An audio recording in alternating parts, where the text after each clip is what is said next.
What are 6 steps to create a laser clear focus?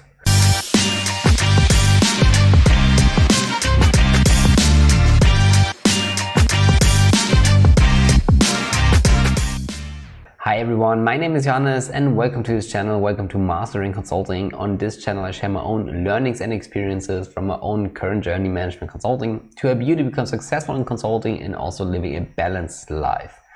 And if you're new to the channel, then please make sure to subscribe to it. Also, please leave a thumb up.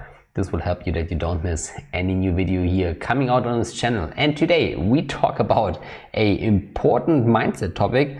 We talk about 6 steps to create a laser clear focus. So why do we talk about that? So if you followed me in the past weeks and then you realized that here on YouTube I kind of didn't create any new content. I uploaded things from the consulting career circle because I didn't have any time to create new videos. It was the same on Instagram, so I was kind of inactive the previous days with creating new content. And the reason for that was that I'm quite busy on my project at the moment, so it's very tough. It's a very tough project phase and I had to do some extra shifts. Besides that, I have a lot of things going on here at Mastering Consulting because I try to scale this channel. And at the same time, there were some private activities like weddings that I had to attend, like birthday parties and stuff like that. You know, it's summer, so typically, and especially after Corona, you know, we have a lot of those activities. And this kind of led to a situation where there was so much on my plate, where I had so many things to do, that I kind of lost my momentum. I lost my focus. I was very, very tired because I only got little sleep. I kind of had to skip my morning routines. I had to skip my sport routine, and I really got out of balance. And I sat down this weekend and said to myself, okay, Johannes, you really need to create a laser clear focus again. Otherwise, you won't achieve your ambitious goals that you have until the end of the years in terms of your consulting career, in terms of the channel that I want to build here. So I said to myself, okay, you have to develop a laser clear focus.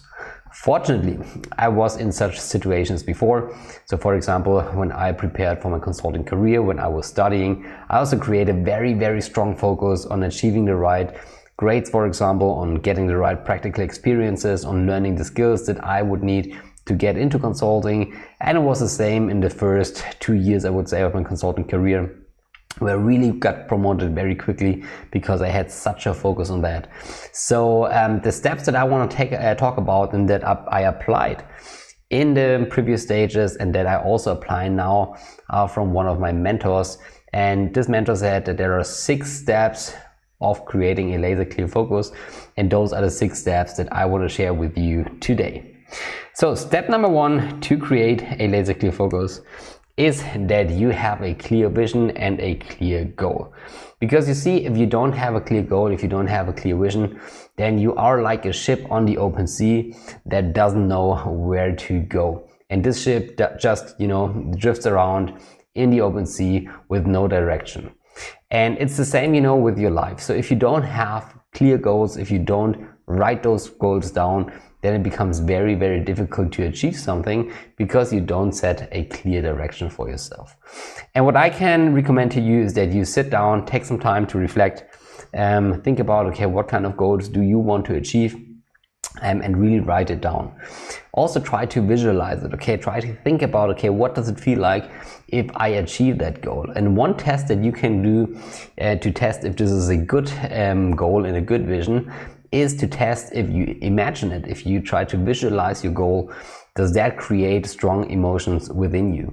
Because if you think about achieving your goal and it doesn't create any positive or intense emotions in you, then probably the goal is a wrong goal or it's not ambitious enough. So this is the kind of test that I can recommend to you.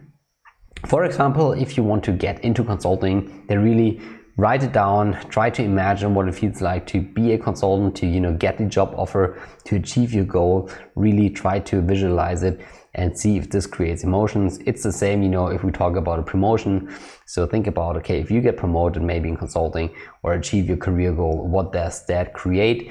I really try to create those images, you know, that help you to create those emotions. So for example, maybe you want to prove something to anyone, maybe you know, it's a dream that comes true for yourself. So really try to be honest about that. Then step number 2, after you created that vision and you defined the goal, is that you also define what to do. Because after setting the goal, of course, it's important to think about, okay, how do I get there? So what are the necessary steps to achieve my goal? This is a very important question. So what I'd like to do is that I again just sit down and write down the steps that I have to take. Maybe there are certain milestones, maybe there are certain things that you have to do, maybe there are certain skills that you need to learn, maybe there are certain people you need to connect with. So really think about broadly, what do you have to do to achieve your goal? Write it down and make sure that you think through it. And again, if you want to get into consulting, for example, maybe you list or you write down what things you have to do. For example, you need to have great grades, you need to learn how to prepare for your case studies and the interviews and so on. And it's the same if you want to get promoted in consulting, that you think maybe about the skills that you need to learn, about the things that you have to do, maybe the results that you need to create on the project, and be very specific about that. The third step is that you think about also what you should not do. And this is a step that most people usually forget to think about, because everyone thinks about what to do, but most people forget to also define what not to do. And believe me, this is one of the most common mistakes, and I did this mistake 1,000 times myself, is that I only focused on what I wanted to do but didn't think about all the things that I didn't want to do. And it's very important, because what keeps us away from our focus are usually distractions, okay? And it's really, really crucial to identify those distractions and get rid of them. So think about what keeps you away from achieving your goal, from focusing on your goal, and cut those distractions at least until you achieve your goal, okay? So this can always be a timely limited action or a timely limited frame, but it's really important that you define those distractions and eliminate them. So for example, it's for most people watching Netflix, or partying. Maybe if you're studying, maybe you're partying too hard on the weekend so that you cannot focus during the week on achieving your goals and studying. Maybe you hang around with the wrong people, maybe you spend too much time on social media, maybe you're lazy in the morning and don't get up. There are thousands of things that can distract you, but it's important to identify the weak points, identify the things that distract you, and eliminate those things, as I said, at least until you achieve your goals. And this is very important. This is a crucial step to create this focus. Another tip, and this is step number 4 that I can give to you, is that you derive concrete and daily actionables. Because you see, in the second step we define already what we have to achieve, but usually those steps are like milestones, okay? Those are sub goals that you maybe have. And I found, based on my own experience, that those goals are very, very difficult to track. So what helped me really, and I got this tip from someone I follow on YouTube, is that I can develop very concrete daily actionables. So this means that I think about, okay, what are the activities that I can do every single day in order to achieve my goal? Because this really helps me on a daily basis to check, okay, did I do enough today to achieve my goal? So if you want to get in consulting, for example, maybe you say, okay, you practice one case study every single day. Or maybe you say, if you want to focus on grades, that you block time, like maybe 4 hours every single day to really, really study, very, very concentrated. Or if you want to get promoted, maybe you say, okay, I want to read 10 pages in a book every single day. Or maybe you want to spend 30 minutes learning a new skill every single day. So it doesn't matter what it is, but make it a habit to really derive daily actionables, daily to-dos, and this really will help you to track your goals on a daily basis. Tip number 5 that I can give to you is that you build supportive frames. And what do I mean by that? The thing is, and if you follow my content, then you probably know that I love frames. And the reason why I love them is that typically if you want to achieve something, you rely on self-discipline. And discipline is like a muscle, okay? Of course, you can train the muscle and you can get stronger with the time if you apply a lot of self-discipline. But the thing is that it's always a limited resource, okay? So especially in weeks where you have a lot of things to do, where you're really tired, where you also already used a lot of discipline, it can be very tough to stick to your goals and to do what is required. So what you can do to compensate for that is that you build frames, and those frames are things or circumstances that you create that force you to do the actions that you don't want to do, independent of your amount of self-discipline that you have at the moment. Sounds complicated, but it's very simple. So the best example to explain that is going to the gym, for example. We all know the situation, so it's late in the evening, we all had a pretty tough day, and your calendar says, okay, you have to go 1 hour to the gym. And we are tired, and we have to, would have to use a lot of self-discipline to get up. And because it's so hard, we are tired, we just want to go to bed, then we skip the gym session and we don't go to the gym.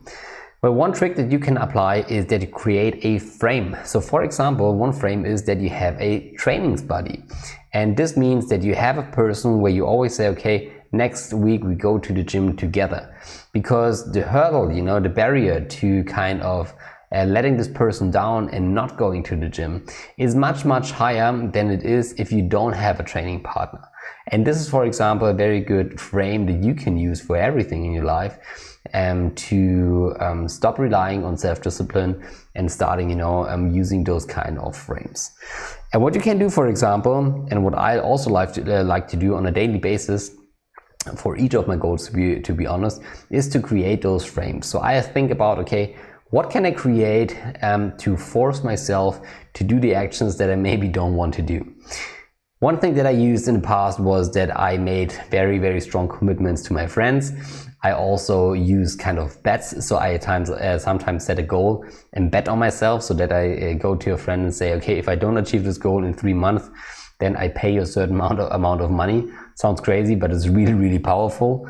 Another thing that you can use, for example, is that you find running mates. So as we said, with a training buddy, so people who try to achieve the same goal and that you don't want to let down. And there are many other frames that you can apply to make it a must, and to really, freeing you of relying on self-discipline alone, because at some point you will most likely fail.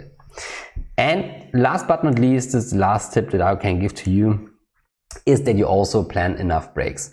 I know the previous steps we talked all about, how to achieve your goals, how to do the right things, but achieving goals, and especially achieving long-term goals and ambitious goals, it's not a sprint, it's a marathon. And it's really important to realize that you also have to plan for breaks, otherwise you won't make it through. And believe me, I did the mistakes many times in my life, so that I didn't plan enough breaks, and that led most of the time to health issues, to kind of a state where I wasn't motivated anymore, to a kind of burnout, maybe to a bad situation with your girlfriend, with your boyfriend. So it can create very big challenges actually, and showstoppers if you don't plan enough breaks. So this is why I also recommend to plan the breaks in advance.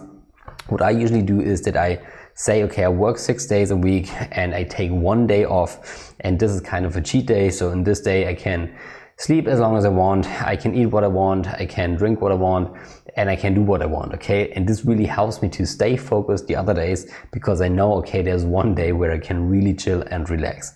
And it's the same, in a quarter, I typically use or do 1 week vacation per quarter, and this really helps me to get or to stay very focused those 3 months, because I know at the end of those 3 months I have 1 week off, and this really helps me. And this is step number 6 that I can recommend to you, is that you plan breaks. So with that being said, I hope this brought value to you. Of course, I'm interested in what kind of focus you want to develop. If you have any tips that you want to share, please write down in the comments. Also, I want to know what your current goals are, so maybe we can discuss a little bit about your goals, maybe also about my goals. Then just write it in a comment. And if this brought value to you, then please subscribe to this channel. Please also leave a thumb up. And with that being said, I wish you a very successful day. Hope to talk to you soon. Goodbye, Johannes.